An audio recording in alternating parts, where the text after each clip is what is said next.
Бұл жаз жағымды жаңалықтарын уәде етеді. Әсіресе Q-pop жанкерлер үшін оңтүстік Астанада 1 шілде күні YB Entertainment және Есболат Беделханның ұйымдастыруымен алғаш рет Q-pop лиг имидждік концерт өтеді. Біз сіздерді хард-рокта поп жанрының ең жарқын өкілдері қатысатын Лига Q-pop концертіне шақырамыз. Сол жерде кездесеміз.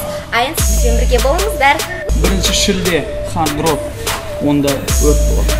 От болады деп бос қайтқан жоқ. Moonlight жігіттері мен Crystals бикештері. Бұл кеште Moonlight, Crystals топтармен қатар Mad Men, Black Dial сынды Q-pop бағытында өнер көрсетіп жүрген жұлдыздар ән салады.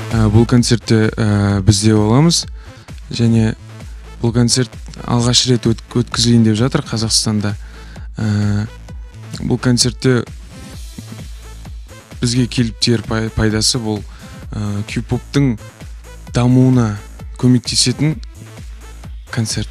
Кештің басты мақсаты Q-pop әндерін насихаттау, сондай-ақ әншілер арасындағы достықты көрсету. Соңғы кездері дәл осы жанрдағы әндердің сұранысы мол екені баршаға аян. Ендеше тосын сыйға толы болатын кеш жанкүйерлерін асыға күтеді.